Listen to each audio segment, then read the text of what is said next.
जय हिंद दोस्तों, mission defence academy के यूट्यूब चैनल पर आपका बहुत बहुत स्वागत है। देखो यहाँ पे हमारा ये जो पेपर सीरीज चल रहा है, आप काफ़ी अच्छा रेस्पॉन्स दे रहे हैं। लेकिन जो बच्चे अभी तक जिन्होंने चैनल सब्सक्राइब नहीं किया है वो चैनल को सब्सक्राइब करें और इस चीज़ का ज़्यादा से ज़्यादा फायदा उठाएं। देखिए अब हम करेंगे पेपर नंबर अगला। बिना देर किए हुए पेपर शुरू करते हैं। इसमें देखो सबसे पहला क्वेश्चन है, किस क्षेत्र में हरित क्रांति भारत में सफल हुई। देखो हरित क्रांति भारत में आपकी लगभग 1964-65 के बाद आई थी।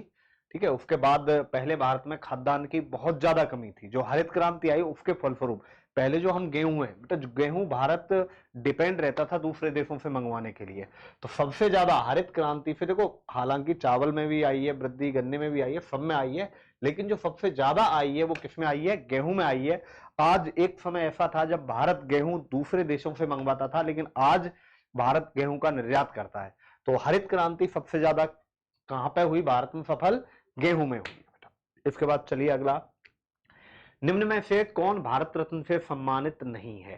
देखो भारत रत्न की बात करें बेटा, राजीव गांधी को भी भारत रत्न मिला हुआ है, जे.आर.डी. टाटा को भी मिला हुआ है, मदर टेरेसा को भी मिला हुआ है, इनको तो नोबेल भी मिला हुआ है। तो इनमें से कोई नहीं। तो भारत रत्न से सम्मानित इनमें से कौन नहीं है? देखो तीनों ही भारत रत्न से सम्मानित हैं। तो इसमें से पूछा है कौन सा नहीं है, तो कौन सा नहीं है? इसका कोई भी नहीं है, इनमें से सभी को भारत रत्न मिला हुआ है। इसके बाद चलिए आगे, ऑस्ट्रेलिया की मुद्रा। देखो ऑस्ट्रेलिया की मुद्रा की बात करें बेटा, देखो सबसे पहले आता है डॉलर। ये अमेरिका की है, डॉलर मेन अमेरिका की है। यूरो ये यूरोपियन यूनियन की है, ध्यान रखना, यूरोपियन यूनियन की है ये। देखो यूरोपीय यूनियन क्या है बेटा, उसमें यूरोप के ज्यादातर कंट्री आते हैं और उन सब कंट्रीज ने एक ही मुद्रा को स्वीकार किया हुआ है, वो यूरो मुद्रा है। रुपया आपकी भारत की है, भारत की है, और भी कई देश हैं बेटा। पौंड आपकी, देखो पौंड आपकी जो भी अपना ब्रिटेन है और उसके अधीन दो चार कंट्री है, उनकी मुद्रा आपकी जो पौंड है, मैं बताऊंगा आपको, यूके के अंडर में जो। अब ऑस्ट्रेलिया की मुद्रा है ऑस्ट्रेलियन डॉलर। ऑस्ट्रेलियन डॉलर क्या है? Australian dollar. तो यहां पर ऑस्ट्रेलियन डॉलर ऑप्शन में नहीं दिया गया है, तो आप इस हिसाब से डॉलर पे ही टिक लगा देंगे। तो ऑस्ट्रेलिया की जो मुद्रा हो जाएगी वो क्या हो जाएगी? डॉलर हो जाएगी, ऑस्ट्रेलियन डॉलर। इसके बाद चलिए आगे, लोथल किस काल का ऐतिहासिक स्थल है? देखो लोथल है, जब लोथल की बात आती है, लोथल आपका लोथल में एक बंदरगाह था। देखो लोथल में एक बंदरगाह था, बंदरगाह था, ये गुजरात में मिला था। और ये सिंधु घाटी सभ्यता, सिंधु घाटी सभ्यता के टाइम का माना जाता है। तो लोथल किससे संबंधित है? सिंधु घाटी सभ्यता से संबंधित है। इसके बाद आओ भारत द्वारा, अगला क्वेश्चन है इसके बाद, भारत द्वारा स्वनिर्मित लाइट कॉम्बैट एयरक्राफ्ट है बेटा, ये एयरक्राफ्ट है, ठीक है ना, कॉम्बैट एयरक्राफ्ट है, एयरक्राफ्ट, एयरक्राफ्ट है। एयरक्राफ्ट का नाम बताइए। देखो एक ऐसा एयरक्राफ्ट जो कि भारत के ही द्वारा बनाया गया है, तो इसमें देखो ब्रह्मोस है, ये ब्रह्मोस भारत और रूस के द्वारा बनाया गया है, भारत और रूस का संयुक्त है ब्रह्मोस, ध्यान रखना। तेजस आपका ऐसा है बेटा जो भारत और रूस, ये केवल और केवल जो पूर्णतः स्वदेशी है, ध्यान रखना, पूरी तरह स्वदेशी है।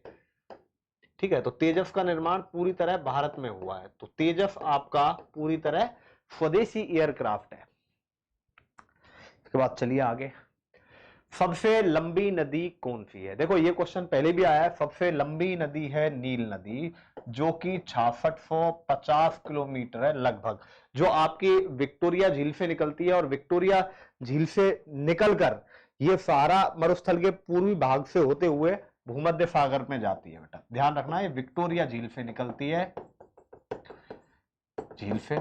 और उसके बाद बेटा अफ्रीका महाद्वीप में सहारा मरुस्थल होते हुए ये आपकी भूमध्य सागर में जा गिरती है। यदि अपवाह की दृष्टि से ज्ञात करें बेटा, अपवाह क्षेत्र की दृष्टि से, अपवाह क्षेत्र की दृष्टि से सबसे बड़ी अमेजोन है। देखो अपवाह क्षेत्र की दृष्टि से सबसे बड़ी अमेजोन है। और वैसे यदि दूरी के हिसाब से बात करें तो दूरी के हिसाब से कौन सी है? नील नदी। तो सबसे लंबी नदी आपकी कौन सी होगी बेटा? नील नदी होगी। अपवाह क्षेत्र की दृष्टि से बात करें तो सबसे बड़ी जो नदी है वो कौन सी है? अमेजोन नदी है। निम्न में से भारत किसका सदस्य नहीं है? देखो भारत आसियान का भी सदस्य है, सार्क का भी सदस्य है, ध्यान रखना नेम एक संगठन है, इसका भारत सदस्य नहीं है। तो भारत आसियान और सार्क दोनों का ही सदस्य है। इसके बाद चलिए आगे चलते हैं, क्वेश्चन नंबर 8। दक्षिण गंगोत्री का संबंध किससे है? देखो दक्षिण गंगोत्री क्या है बेटा? दक्षिण गंगोत्री एक, ये जो दक्षिण गंगोत्री है ये अंटार्कटिका महाद्वीप पे, अंटार्कटिका महाद्वीप पे ये एक खोज के लिए बनाया था बेटा, रिसर्च के लिए बनाया था। ध्यान रखना किसके लिए बनाया था? रिसर्च के लिए बनाया था और इंदिरा गांधी ने बनाया था, इंदिरा गांधी के समय पर बनाया गया था। ध्यान रखना दक्षिण गंगोत्री एक जो भारत है, भारत का रिसर्च सेंटर है और वो रिसर्च सेंटर कहां पे है? अंटार्कटिका में। ध्यान रखना वर्तमान में ये अस्तित्व में नहीं है, क्योंकि वर्तमान में शायद बेटा 600 मीटर लंबी, जो 600 मीटर ऊंची वहां पे बर्फ की परत जम चुकी है, किसी टाइम पे हुआ करता था, लेकिन वर्तमान में ये अस्तित्व में नहीं है। तो दक्षिण गंगोत्री ध्यान रखना कहां है? अंटार्कटिका महाद्वीप में। ऐसा मत कर देना कि रामेश्वरम या कन्याकुमारी कर दो। इसके बाद चलिए आगे चलते हैं। यूएनओ की स्थापना कब हुई? देखो इसमें दोनों ऑप्शन एक जैसे दिए। यूएनओ की स्थापना बी और सी दोनों ही सही है बेटा। 24 अक्टूबर 1945 को संयुक्त राष्ट्र संघ की स्थापना कब हुई? यूनाइटेड नेशन ऑर्गेनाइजेशन की स्थापना कब हुई आपकी? 24 अक्टूबर 1945 को हुई। और ध्यान रखना बेटा प्रतिवर्ष 24 अक्टूबर को संयुक्त राष्ट्र दिवस मनाया जाता है। यह क्वेश्चन भी आता है कई बार कि संयुक्त राष्ट्र दिवस कब मनाया जाता है, तो वो कब मनाया जाता है बेटा? 24 अक्टूबर को संयुक्त राष्ट्र दिवस मनाया जाता है। इसके बाद चलिए आगे। शून्यकाल की अवधि कब होती है? देखो संसद में बेटा एक 0 आवर्स होता है, शून्यकाल होता है। शून्यकाल की अवधि कितनी भी हो सकती है, लेकिन किसी भी कंडीशन में 1 घंटे से ज्यादा नहीं होती। ध्यान रखना जो शून्यकाल है वो 1 घंटे का होता है मैक्सिमम, और ये ज्यादातर 12 से 1 बजे के बीच में होता है। 12 से 1 बजे के बीच का जो टाइम होता है वो कौन सा काल माना जाता है? आपका 0 आवर्स माना जाता है। ध्यान रखना। तो इसका जो राइट आंसर है वो कितना होगा? 1 घंटे होगा, 1 घंटे से ज्यादा नहीं होता है। वर्ष 2016 में ओलंपिक में सर्वाधिक पदक, देखो 2016 में भी, अभी जो 2020 के हुए थे, 2020 के हुए थे बेटा 21 में, तो जो ओलंपिक हुए थे टोक्यो में, इनका भी पूछा जाएगा। ध्यान रखना ये तो 2016 वाला है, हम बात कर रहे हैं बेटा 2016 और 2020 दोनों में ही संयुक्त राज्य अमेरिका ने सबसे ज्यादा पदक जीते हैं। ध्यान रखना सर्वाधिक पदक दोनों में ही किसने जीते हैं? संयुक्त राज्य अमेरिका ने 2016 में भी और 2020 में भी जीते हैं बेटा। इसके बाद चलिए आगे। रंग भेद का अर्थ बताइए। देखो रंग भेद क्या होता है बेटा? रंग भेद अभी आपने जैसे अमेरिका में भी देखा था, साउथ अफ्रीका में भी है, जो गोरे और काले के भेद देखो रंग से पता चल रहा है बेटा। ठीक है, तो रंग का पता चल रहा है बेटा। रंग भेद मतलब है रंग के आधार पर भेद करना। गोरे और काले में आपस में जो रंग के ऊपर भेद होता है उसको हम रंगभेद कहते हैं। तो रंगभेद जातीय भेदभाव नहीं है, धार्मिक भेदभाव भी नहीं है, भाषा ही नहीं है, ये अलगाव या पृथकता। बात एक ही बेटा, अलगाव या पृथकता। ध्यान रखना अलगाव या पृथकता है वो क्या है बेटा? रंग भेद है। अलगाव मतलब किसी भी तरीके से अलग होना, तो वो किस तरीके से अलग है? रंग आपस में अलग होता है, कोई गोरा है कोई काला है। ठीक है, तो ये अमेरिका में भी देखो खूब चल रहा है ये रंग भेद।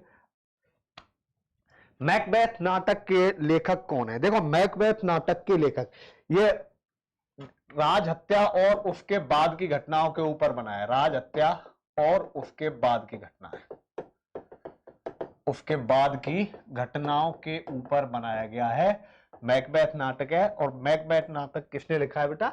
शेक्सपियर ने लिखा है। ध्यान रखना किसने लिखा है? शेक्सपियर ने लिखा है, जो बहुत बड़े नाटकों के लेखक हैं।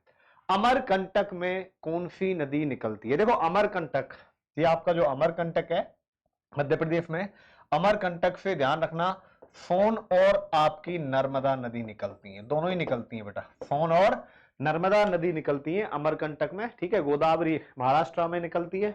ठीक है, बाकी अमरकंटक में बेटा चंबल नदी भी नहीं है। चंबल नदी का मेन अपना जो बहाव क्षेत्र है वो राजस्थान में ज्यादातर। इसके बाद आओ अगला। सबसे बड़ी मानव निर्मित झील कौन सी है? देखो वूलर, चिल्का, उदय सागर, गोविंद सागर। ध्यान रखना सबसे बड़ी मानव निर्मित झील गोविंद सागर है, जो भाखड़ा नागल बांध पे है, ध्यान रखना, भाखड़ा नागल बांध पे ध्यान रखना। तो सबसे बड़ी जो मानव निर्मित झील है वो कौन सी झील है? गोविंद सागर झील है, ध्यान रखना, ये बहुत बड़ी है। और इसका जो गोविंद सागर नाम है वो सिखों के 10वें गुरु गोविंद के नाम पर रखा गया है। किसके नाम पर रखा गया? 10वें गुरु गोविंद के नाम पर रखा गया। इसके बाद देखो यहां पे आपका बेटा ये जीके का पोर्शन कंप्लीट हो जाता है। और अभी आपके लिए एक अच्छी खबर बता रहा हूं बेटा, जीके और जीएस की भी अब हम क्या कर रहे हैं, सेपरेटेड क्लास ला रहे हैं क्वेश्चन बैंक के लिए। तो उसमें जीके के आपके अलग गुरुजी आएंगे, रमाकांत सर पढ़ाएंगे, जो कि पिछले 25 सालों से पढ़ा रहे हैं। तो आपको हो सकता है अगली 1-2 वीडियो में उनकी क्लास मिले। निम्न में से कौन सी विषम है? देखो इनमें से अलग कौन सा है? हीरा, ग्रेफाइट और फुलरीन। देखो हीरा, ग्रेफाइट, फुलरीन, ये बेटा आपके कार्बन के अपर रूप है। किसके अपर रूप है? कार्बन के अपर रूप है। तो इस तरह इनमें जो सबसे अलग हो गया वो फिर क्या हो गया? एल्यूमिनियम सबसे अलग है, ध्यान रखना। इनमें जो विषम है वो कौन सा है? एल्यूमिनियम है। अब इसके बाद आओ अगला क्वेश्चन। पेशाब में शक्कर या ग्लूकोज, पेशाब में शक्कर ग्लूकोज का पता लगाने के लिए किस प्रतिक्रिया, बेटा प्रतिकर्मी नहीं है, प्रतिक्रिया है, इसको ठीक कर लेना, किस प्रतिक्रिया का उपयोग किया जाता है? तो देखो इसमें जो प्रक्रिया है उसका नाम है बेटा टॉलेंस, बेयर्स, ब्रेडिस, फेलिंगस। तो ब्रेडिस है, ध्यान रखना बेटा। जो पेशाब में शक्कर ग्लूकोज के पता लगाने की प्रतिक्रिया है उसे क्या कहा जाता है? ब्रेडिस कहा जाता है। क्या कहा जाता है? ब्रेडिस कहा जाता है। इसके बाद चलिए आगे अगला क्वेश्चन। यदि किसी घोल में H+ को 10 गुना, देखो हमेशा ध्यान रखना ऐसा क्वेश्चन आता है, यदि किसी घोल में H+ को 10 गुना बढ़ाया जाए तो उसका pH 1 कम हो जाता है। कितना कम हो जाता है? 1 कम हो जाता है, ध्यान रखना, 1 से कम हो जाएगा। यदि किसी घोल के H+ को, आयन को 10 गुना बढ़ाया जाए तो उसका pH 1 कम हो जाएगा। इसके बाद चलिए आगे चलते हैं। खून के परिचलन की खोज किसने की? देखो खून के परिचलन की खोज विलियम हार्वे ने की। विलियम हार्वे ने की। किसने की? हार्वे ने की। अब इसके बाद देखो आता है यहां पे ऑप्शन दे रखा है डार्विन का। डार्विन ने क्या किया था? प्राकृतिक वर्ण का नियम दिया था। कौन सा? प्राकृतिक वर्ण का नियम दिया था। और इसके बाद बात करें बेटा लैमार्क की, तो आपके लैमार्क ने क्या किया था? विकासवाद का सिद्धांत दिया था। तो ये भी आ जाते हैं बेटा, विकासवाद का सिद्धांत। तो विकासवाद का सिद्धांत किसने दिया? लैमार्क ने दिया। डार्विन ने प्राकृतिक वर्ण का दिया। यहां एक क्वेश्चन और आता है बेटा, रक्त समूह की खोज किसने की? देखो यहां पे एक और क्वेश्चन बनता है, रक्त समूह या RH फैक्टर होता है रक्त में, जो कौन सा फैक्टर होता है? RH factor. तो इसकी खोज लैंडस्टीनर ने की। लैंडस्टीनर ने की। किसने की? लैंडस्टीनर ने। तो ये क्वेश्चन भी आता है कई बार कि रक्त समूह की खोज किसने की? तो रक्त समूह की खोज किसने की? लैंडस्टीनर ने की थी, ध्यान रखना। लैंडस्टीनर ने जो आपके रक्त समूह होते हैं ना, A B O AB जितने भी हैं, उसकी खोज किसने की? लैंडस्टीनर ने की। और RH फैक्टर का भी पता इसी ने लगाया था रक्त में। तो खून के परिचलन की बात करें तो इसका किसने? डार्विन, वो सॉरी विलियम हार्वे ने किया। ठीक है, डार्विन ने प्राकृतिक वर्ण का सिद्धांत दिया, लैमार्क ने विकासवाद का सिद्धांत दिया था। इसके बाद चलिए आगे। निम्न में से किसमें कार्बोहाइड्रेट सबसे अधिक होता है? देखो जो कार्बोहाइड्रेट है अपना जो सबसे ज्यादा होता है वो ध्यान रखना अनाजों में होता है। किसमें होता है? अनाजों में होता है। गेहूं है, गेहूं, चावल, मक्का, जौ, जितने भी हैं अनाज उन सब में होता है। लेकिन सबसे अधिक की बात करें तो सबसे अधिक आपका जो कार्बोहाइड्रेट होता है वो किसमें होता है बेटा? गेहूं में होता है, ध्यान रखना। सबसे अधिक जो कार्बोहाइड्रेट होता है वो किसमें होता है? गेहूं में होता है। यकृत द्वारा स्त्राव किया गया बॉयल कहां जमा होता है? यकृत द्वारा स्त्रावित किया गया बॉयल कहां जमा होता है? वो यकृत के अंदर ही होता है। और गाल ब्लैडर जगह है, यकृत के अंदर ही होता है, ध्यान रखना है। यकृत के अंदर कहां पे? गाल ब्लैडर, चीक ब्लैडर। इसके बाद चलिए आगे चलते हैं। चर्म की ऊपरी परत को क्या कहते हैं? देखो ये क्वेश्चन पहले भी आया है। चर्म की जो ऊपरी परत है उसको हम एपिडर्मिस बोलते हैं बेटा। क्या बोलते हैं? एपिडर्मिस। चर्म की जो ऊपरी परत है उसको एपिडर्मिस कहते हैं। अब इसके बाद आइए बेटा कि बताओ एसआई पद्धति में बिजली की इकाई क्या है? देखो ये यूनिट है, आप इन यूनिटों को याद रख लेना बेटा। जो आपकी बिजली की इकाई है वो एम्पियर है। कूलम में बेटा वो किसका आवेश का मात्रक है? किसका मात्रक है? आवेश का। ओम प्रतिरोध का या रसिस्टर का? प्रतिरोध, या इसको रसिस्टर बोलते हैं बेटा, ठीक है। आवेश मतलब चार्ज। म्यू आपका परमाणु द्रव्यमान का है बेटा। तो इसमें बिजली की बात करें तो बिजली का जो एसआई मात्रक है वो क्या है आपका? एम्पियर है। इसके बाद चलिए आगे। दर्पण के मध्य भाग को किस नाम से जानते हैं? देखो दर्पण का मध्य भाग ना तो प्रकाश के नाम से जाना जाता है, ना बिंब के नाम से जाना जाता है, ना ही त्रिज्या के नाम से जाना जाता है। केंद्रीय वक्रता केंद्र नाम से जाना जाता है, ध्यान रखना। केंद्रीय वक्रता केंद्र के नाम से जाना जाता है, जो कि इनमें से एक भी नहीं है। ध्यान रखना, जो दर्पण का मध्य भाग है वो केंद्रीय वक्रता केंद्र के नाम से जाना जाता है। इसके बाद चलिए आगे चलते हैं। क्वेश्चन 24 हो चुके हैं आपके। Question number 25। देखो गिरती हुई तत्वों की क्या विशेषता होती है? गिरती हुई तत्वों की विशेषता क्या होती है? अब देखो इसमें क्या होता है बेटा, गिरती हुई वस्तुओं की में मेनली जो विशेषता होती है वो क्या है? आप लोग ज्यादातर देखते ग्रेविटी करेंगे बेटा, ग्रेविटी नहीं है। जो गिरती हुई तत्वों में है वो जो चेंज होता है वो उसका त्वरण होता है। जैसे कोई चीज है, आप यहां से गिरा रहे हो तो यहां पे इसका जो त्वरण है वो क्या है? 0 है। लेकिन जैसे ही गिराओगे, जैसे जैसे ये नीचे बढ़ता जाएगा तो इसका त्वरण बढ़ता जाएगा। यदि इसके अपोजिट चले, यहां से किसी वस्तु को फेंके तो क्या होगा? पहले शुरुआत में 0 है, लेकिन आप एक साथ फेंकोगे तो यहां से थोड़ा सा बढ़ेगा और उसके बाद क्या होता जाएगा? कम होता जाएगा और एक कंडीशन ऐसी आएगी, वापस नीचे आएगा। तो गिरती हुई वस्तुओं में ध्यान रखना वो क्या है, इसकी जो मेन विशेषता है, कैरेक्टरिस्टिक है, वो क्या है? त्वरण है, ठीक है। गुरुत्वाकर्षण मत कर देना। सबसे हल्की धातु का नाम बताइए। देखो इसमें आता है बेटा सबसे हल्की धातु। देखो सबसे हल्की धातु है, क्वेश्चन नंबर आपका ये 26 है। तो सबसे हल्की धातु पूछे और सबसे भारी धातु पूछे। देखो सबसे हल्की धातु लिथियम है। सबसे हल्की धातु लिथियम है, इसका घनत्व तो सबसे कम होता है, सबसे कम होता है। और यदि सबसे भारी पूछे तो बेटा सबसे भारी आपकी कौन सी है? ऑस्मियम है। कौन सी है सबसे भारी? ऑस्मियम है। ध्यान रखना, सबसे भारी ऑस्मियम है और सबसे हल्की धातु कौन सी है? आपकी लिथियम। सोडियम के बारे में भी ध्यान रखना बेटा, सोडियम भी आपका एक हल्की धातु है। और ध्यान रखना, इसके बारे में मैं थोड़ा सा बता देता हूं। क्वेश्चन जो बनते हैं सोडियम के बारे में, इसको चाकू से काटा जा सकता है, इतनी मुलायम होती है, चाकू से काटा जा सकता है, पहला। दूसरी चीज, इसको कहां पे रखते हैं बेटा? सोडियम को हमेशा ध्यान रखना मिट्टी के तेल में रखते हैं। कहां पे रखते हैं? मिट्टी के तेल में रखते हैं। मिट्टी के तेल में क्यों रखते हैं? बाहर इसको हम इसलिए नहीं रखते क्योंकि ये सोडियम है, बहुत ज्यादा क्रियाशील होती है बेटा, बहुत ज्यादा क्या होती है? क्रियाशील होती है। और यदि हम इसको खुले में रखेंगे तो ये ऑक्सीजन से क्रिया करके विस्फोट हो जाता है इसमें। तो इसमें ध्यान रखना, सोडियम के ऊपर भी ये क्वेश्चन आपसे पूछे जाते हैं। किसी सेल का सही ईएमएफ मापने के लिए क्या काम में लिया जाता है? देखो सही ईएमएफ मापने के लिए विभव मापी काम में लिया जाता है। क्या माप में? विभव मापी। विभव मापी से किसी भी सेल का सही ईएमएफ, इलेक्ट्रोमैग्नेटिक फोर्स जो आपका होता है वो विभव मापी से मापा जाता है। वोल्ट मीटर नहीं है, वोल्ट मीटर से आपकी वोल्टेज मापी जाती है, ध्यान रखना। तो इसका मतलब इसका क्या आंसर होगा? इनमें से कोई नहीं, इसका राइट आंसर है। इसके बाद चलिए आगे चलते हैं। नाभिकीय संलयन कहां होती है? देखो नाभिकीय संलयन में क्या होता है बेटा, दो अणु मिलकर एक नया अणु बनाते हैं।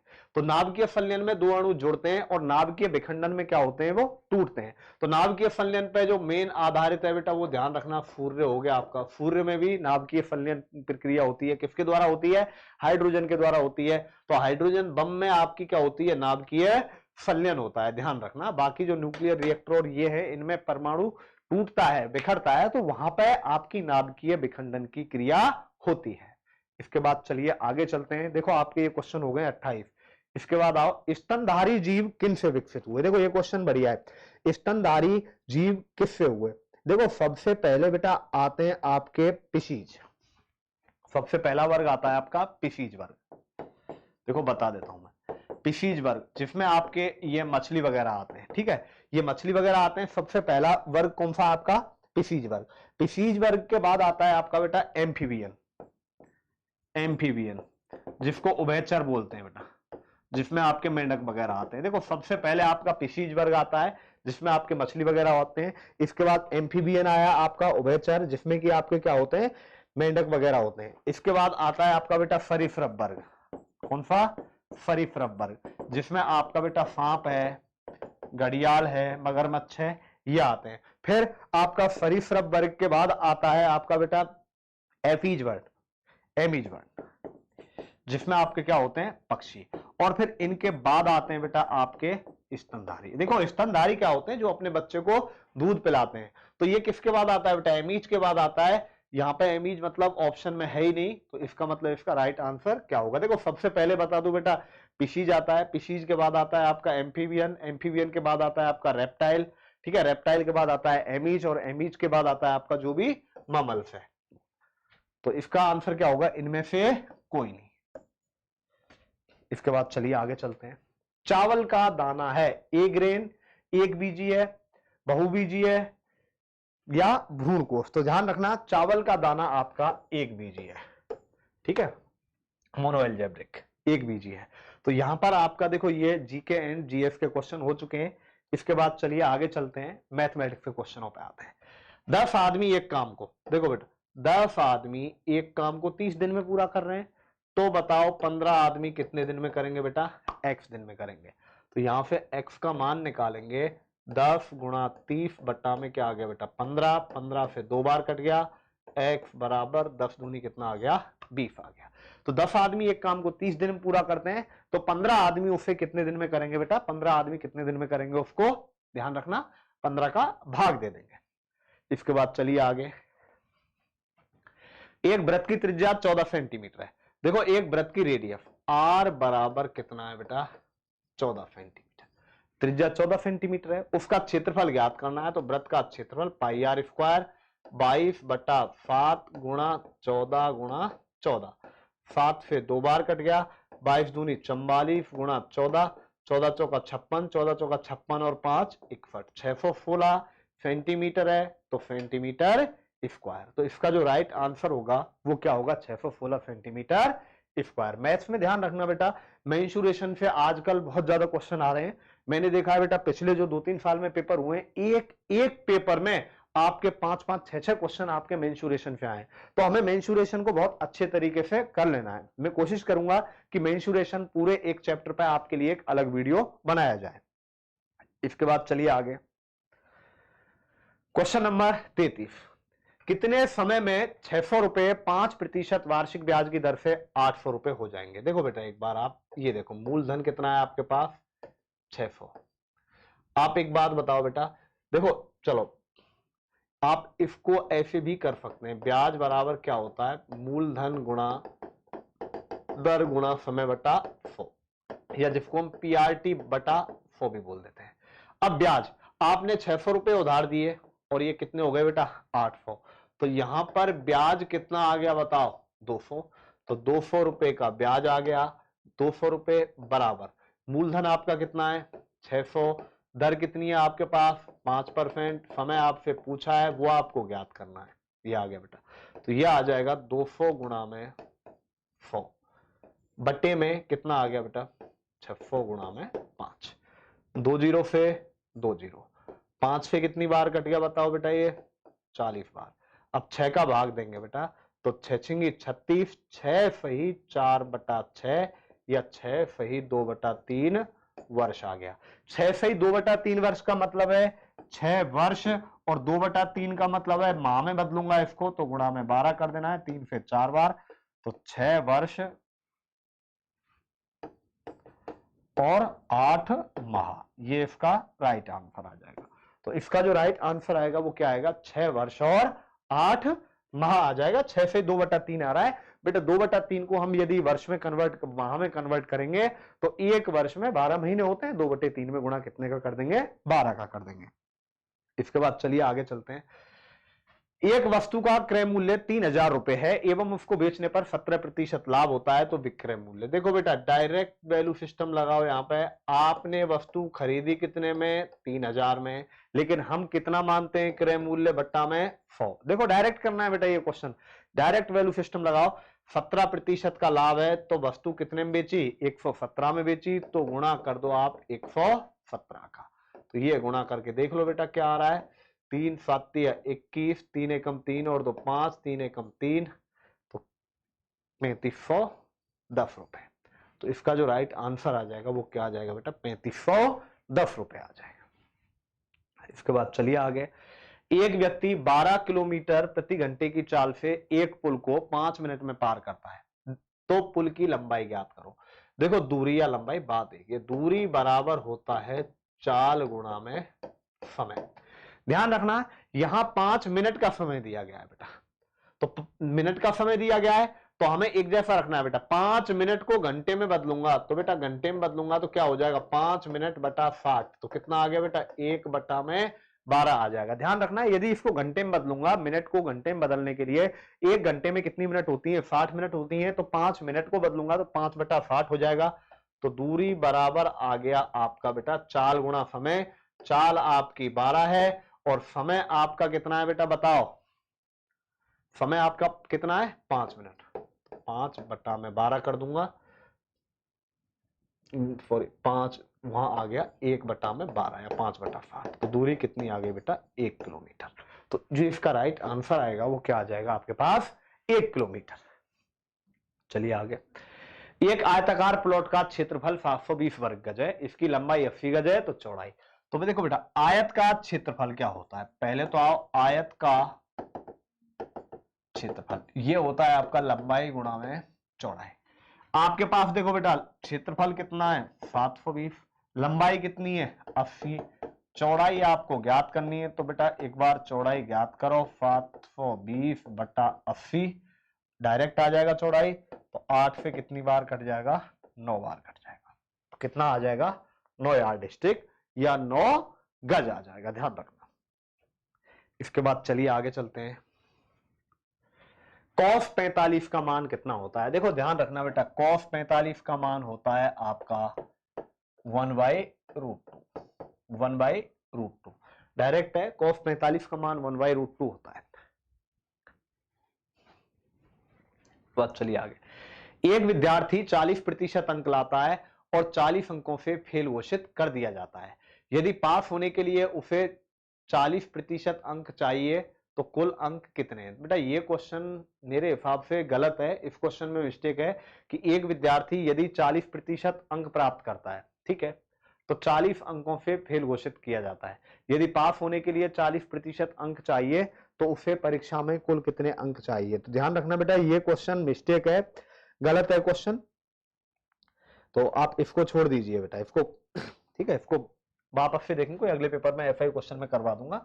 बाकी ये क्वेश्चन मिस्टेक है क्योंकि यहां ये दे ही रखा है कि एक विद्यार्थी 40% अंक प्राप्त करता है और 40 अंकों से फेल हो रहा है, आगे कह रहा है बेटा 40% अंक चाहिए, तो इसका मतलब ये तो क्वेश्चन ही गलत हो गया, तो आप इस क्वेश्चन को छोड़ देना है। Question number 39। एक मोटरसाइकिल 140 मीटर की दूरी को 18 सेकंड में पार करती है, तो इसकी चाल किलोमीटर प्रति घंटा में। चाल बराबर होता है आपके पास दूरी बटा समय। दूरी आपके पास 140 मीटर है, समय आपके पास 18 सेकंड है। देखो दूरी आपके पास 140 मीटर है और आपके पास समय 18 सेकंड है, तो ये आपके पास बेटा चाल आ गई, लेकिन चाल पूछी है, देखो ये दोनों मीटर है और ये सेकंड है, तो ये जो चाल आएगी मीटर पर सेकंड में आएगी, लेकिन हमें इस चाल को किलोमीटर प्रति घंटे में बदलना है, तो इसलिए गुणा 18 बटे किसका करेंगे, 5 का करेंगे बेटा। 18 से 18 कट जाएगा और ये भाग देने पर आ जाएगा बेटा 5 दूनी और 5 अट्ठे 40, 28 किलोमीटर पर आवर। तो उसकी जो चाल आ जाएगी वो कितनी आ जाएगी आपकी, 28 किलोमीटर प्रति घंटे आ जाएगी बेटा। चलिए आगे। इसके बाद देखो 3000 रुपए का कुछ हिस्सा 5% दर पर उधार देता है, बाकी हिस्से को 7% की दर से उधार देता है। एक साल बाद साधारण ब्याज 180 रुपए प्राप्त होता है, तो बताओ 7% की दर पर कितना रुपया उधार दिया। देखो इसको करने के दो तरीके हैं बेटा। पहला तरीका देखो, मान लो बेटा 5% की दर पर, देखो पहले दूसरे 5% की दर पर और ये 7% की दर पर, मान लो यहां x दे दिया, तो बेटा यहां पे कितना दे देगा बताओ, यहां x रुपए दिया है, टोटल 3000 है, तो यहां 3000 माइनस x दे देगा। अब ब्याज करो बेटा, 5% की दर पे ब्याज, तो देखो x रुपए दिया है, 5% की दर पे दिया है, 1 वर्ष के लिए दिया है, बट्टा में 100 प्लस यहां 3000 है, 3000 है, हाँ 3000 माइनस x आएगा बेटा 7% की दर पे दिया है, बट्टा में 100 और ये किसके बराबर कर दो आप 180 रुपए के बराबर करो और इसको सॉल्व करके किसका मान निकाल दो बेटा आप x का मान निकाल दो। एक तरीका तो आपके पास ये हो गया। दूसरा तरीका देखते हैं, आप डायरेक्ट बेटा ब्याज की दर ज्ञात करो।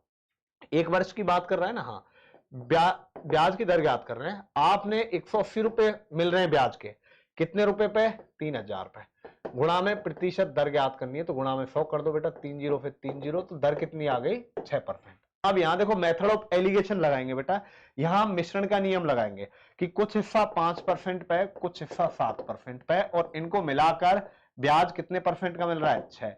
इधर 6 में से घटाओ 5 और इधर 7 में से 6 घटाओ 1, तो 1:1 आ गया। यहां से क्वेश्चन बहुत ज्यादा इजी हो जाएगा। क्वेश्चन में यह भी पूछा जा सकता है आपसे कि बताओ उसने धनराशि को किस अनुपात में डिवाइड किया, तो बेटा अनुपात क्या होगा 1:1। अब डायरेक्ट ज्ञात करना है बेटा, 7% का ज्ञात कर दो। आपके पास टोटल रुपए कितने 3000, वैल्यू सिस्टम लगा रहा हूं बेटा डायरेक्ट 3000। यहां कितने रुपए हैं 1 और 1 2, कितने रुपए 1 और 1 2 रुपए और आपको 7% का ज्ञात करना है तो 1 रुपया है बेटा, 7% पे कितना आ गया 1500 रुपए आ गया। तो इसका जो राइट आंसर है वो क्या आ जाएगा 1500 रुपए आ जाएगा। ध्यान रखना 5% पे भी आपका 1500 रुपए आएगा। चलिए इसके बाद आगे चलते हैं। देखो बेटा ये आपका समानुपात से 8:x समानुपाती x:50, तो x गुणा x भीतर वालों का गुणा बराबर बाहर वालों का गुणा कर दो, 50 गुणा 8 x स्क्वायर बराबर 400, तो x बराबर कितना आ गया 20 आ गया। जो इसका राइट आंसर है वो क्या आ जाएगा बेटा 20 आ जाएगा। तो इसका जो एग्जैक्ट आंसर है वो क्या आएगा 20। नहीं तो आप देख लो जो अनुपात 8 और 20 में वही अनुपात 20 और 50 में होगा। आप ऑप्शन लेके भी इस क्वेश्चन को कर सकते हो। इसके बाद चलिए आगे, एक अर्धगोले की त्रिज्या r है, उसके गोलीय पृष्ठ का क्षेत्रफल क्या होगा। देखो ये एक अर्धगोला है बेटा, ये अर्धगोला है, ये बेटा ये आपके पास अर्धगोला है, ठीक है। ये इसकी रेडियस है, त्रिज्या r है, ये r है इसकी त्रिज्या। एक अर्धगोले की त्रिज्या r है, उसके गोलीय पृष्ठ का क्षेत्रफल क्या होगा। सरफेस ऑफ, देखो इस वाले पृष्ठ का पूछा है बेटा, इस वाले पृष्ठ का। तो एक बात बताओ बेटा, यहां दो चीजें, एक तो बनता है वक्र पृष्ठ का क्षेत्रफल जिसको हम कर्व सरफेस बोलते हैं बेटा। तो वक्र पृष्ठ का देखो इस वाले पूरे गोले का जो क्षेत्रफल होता है वो होता है बेटा 4πr²। पूरे का कितना होता है बताओ 4πr²। तो बेटा इस आधे का क्या हो गया बताओ 2πr²। और यदि यहां पर संपूर्ण पृष्ठ पूछे, संपूर्ण पृष्ठीय क्षेत्रफल क्या होगा, तो बेटा उसमें ये वाला और ये वाला दोनों जुड़ जाएगा। तो ये वाला क्या हो जाएगा बताओ बेटा 2πr², और ये वाला क्या हो जाएगा, देखो वृत्त बन रहा है तो इसका πr² हो जाएगा, तो संपूर्ण पृष्ठ हो जाएगा 3πr²। आपसे यहां पर आयतन पूछता है इसका, तो आयतन होता बेटा 2/3πr³, पूरे का 4/3πr³ है और आधे का कितना होगा 2/3πr³। तो संपूर्ण पृष्ठ 3πr², वक्र पृष्ठ 2πr²। तो यहां पे बेटा आपसे ये पूछा है, वक्र पृष्ठ का पूछा है, तो इसका जो गोलीय पृष्ठ है वक्र पृष्ठ है, इसका जो क्षेत्रफल होगा वो क्या होगा 2πr² होगा। ध्यान रखना अर्धगोले का, सेमी स्फीयर की बात कर रहे हैं यहां पे, ध्यान, ठीक है। इसके बाद चलिए आगे, वह बिंदु जिस पर त्रिभुज की तीनों माध्यिकाएं मिलती हैं वो क्या कहलाता है। देखो ये क्वेश्चन बहुत ज्यादा आता है बेटा, कई बार, एक बार बता दूंगा कौन कौन से क्वेश्चन है। ध्यान रखना, लंब केंद्र क्या होता है, लंबों का प्रतिच्छेदन बिंदु, लंबों का प्रतिच्छेदन बिंदु होता है लंब केंद्र। परिकेंद्र होता है बेटा भुजा लंब समद्विभाजकों का, भुजा लंब समद्विभाजकों का प्रतिच्छेदन बिंदु होता है परिकेंद्र। माध्यिकाओं का प्रतिच्छेदन बिंदु होता है केंद्रक। किसका बेटा, माध्यिकाओं का प्रतिच्छेदक बिंदु क्या होता है केंद्रक। और ध्यान रखना कई बार क्वेश्चन आता है, केंद्रक माध्यिका को 2:1 में बांटता है। माध्यिका को किस अनुपात में बांटता है 2:1 में। ध्यान रखना ये क्वेश्चन आया हुआ है एग्जाम में कई बार, केंद्रक माध्यिका को किस अनुपात में बांटता है? 2:1। तो एक और होता है बेटा लंब केंद्र, परिकेंद्र हो गया, केंद्रक हो गया, एक अंतः केंद्र और होता है, ध्यान रखना, यहां से भी क्वेश्चन आता है, ये ध्यान रखना, कोण समद्वि भाजकों का प्रतिच्छेदन बिंदु है। कोण समद्वि भाजकों का प्रतिच्छेदन बिंदु आपका क्या होता है? अंतः केंद्र। अंतः केंद्र ध्यान रखना बेटा, न्यून कोण त्रिभुज में सारे के सारे अंदर होते हैं। सारे के सारे कहां होते हैं बेटा? अंदर होते हैं। न्यून कोण त्रिभुज में सारे के सारे क्या होते हैं? अंदर होते हैं। और बात करें बेटा आपका केंद्रक है, ये भी सभी प्रकार के त्रिभुजों में त्रिभुज के अंदर होता है। अब त्रिभुज की तीनों माध्यिकाएं मिलती हैं, वो क्या कहलाता है? केंद्रक कहलाता है। तो इसका राइट आंसर क्या होगा? केंद्रक होगा। इसके बाद चलिए आगे चलते हैं बेटा, निम्न को पूरा कीजिए। 12, 7, 2, 3। देखो 12 में से 5, 5, 5, 5, फिर 5 घटाएंगे तो -13 आ जाएगा। इसका आंसर आ जाएगा बेटा -13। tan 45 का मान क्या होगा? ध्यान रखना बेटा, tan 45 का मान आपके पास 1 होता है। कितना होता है? 1 होता है। tan 0 की मान करें बेटा तो sin 0 बटा में cos 0 कर देंगे, tan 0 का मान 0 आ जाएगा। tan 30 का मान पूछेगा तो tan 30 का मान आ जाएगा बेटा 1/√3, tan 45 का मान 1 और tan 60 का मान √3 अनंत का, और tan जो 90 है उसका मान इनफाइनाइट आ जाएगा। तो बेटा ये मैंने टेबल बनाने का तरीका आपको क्लासरूम में बहुत अच्छे से समझा दिया है, तो आप उस तरीके से ये कर सकते हो। अब आओ बेटा, एक व्यक्ति 10 मीटर सीधा चलकर, देखो दिशा नहीं दे रखी है, आप कैसे भी मान लो, चलो ऐसे मान लेते हैं, एक व्यक्ति सीधा चलता है, 10 मीटर चला, 10 मीटर चलकर 10 मीटर दाईं ओर, अब 10 मीटर दाईं ओर घूम गया बेटा, उसके बाद फिर दाएं मुड़कर 10 मीटर चलता है। अब वह अपने प्रारंभिक बिंदु से कितनी दूरी पर है? तो कितनी दूरी पर है बेटा बताओ? 10 मीटर की दूरी पर है। कितने मीटर की दूरी पर है? 10 मीटर की दूरी पर है। ध्यान रखना यहां दिशा नहीं दी है, तो आप कहीं भी मान लो, उससे कोई फर्क नहीं पड़ेगा। Your answer will be same in any condition. भिन्न शब्द ज्ञात कीजिए। लंबा, मोटा, छोटा, आकार। देखो ये सब आकार ही है, किसी का आकार लंबा होता है, किसी का आकार मोटा होता है, किसी का आकार छोटा होता है। तो इसमें भिन्न क्या हो गया बेटा? साइज हो गया। साइज मतलब आकार हो गया। इसके बाद चलिए आगे चलते हैं। नभ गगन, देखो नभ और गगन, ध्यान रखना, नभ और गगन ये आपके बेटा एक ही चीज है। आकाश के, आसमान के, ये क्या है बेटा? पर्यायवाची शब्द है, फिनोनिम्स हैं। तो अब इनमें देख लो बेटा, पानी और जल भी एक दूसरे के क्या है? फिनोनिम्स हैं। तो इसका जो राइट आंसर आ जाएगा पानी और जल। नभ और गगन एक ही चीज है, ठीक है। जल, पानी, जल, नीर, अम्बु, तोय, पानी, ये इसके अलग हैं। नभ, गगन, अंबर, आकाश, आसमान, ये सब एक है। अब आ जाओ बेटा, 20 और 2 22, और यहां 2 बढ़ गया, यहां 5 बढ़ गया, यहां 10 बढ़ गया, यहां देखो बेटा कितना बढ़ गया, ये 37, मेरे हिसाब से 17 बढ़ गया। तो आगे कितना बढ़ेगा? देखो 3, यहाँ 5, यहाँ 7, तो यहाँ कितना बढ़ जाएगा? 9। तो 17 और 9 कितना है? 26। आप 54 में बेटा 26 जोड़ दो, कितना आ जाएगा? 54 में 26 जोड़ेंगे तो 80। तो इसका जो राइट आंसर है वो क्या आ जाएगा बेटा? 80 आ जाएगा। इसके बाद चलिए आगे चलते हैं। ये आपका लास्ट क्वेश्चन है। AEBECIDK। मुझे लगता है बेटा इस क्वेश्चन में थोड़ी सी शायद मिस्टेक है। AEBG है, यहाँ पे ई नहीं है, ये क्या है? BG है, ठीक है, ई नहीं है यहाँ पे, BG। तो देखो ABCD, आगे ई आ जाएगा। आगे देखो E F रह गया, G H रह गया, I J रह गया, K L रह जाएगा, M आ जाएगा। तो आगे क्या आ जाएगा? E और M। तो यहां पर बेटा देखो ये आपका पेपर समाप्त हो जाता है। सभी बच्चे जो भी पेपर को कर रहे हैं, एक बार बेटा कमेंट बॉक्स में सब अपना अपना स्कोर जरूर बताओ।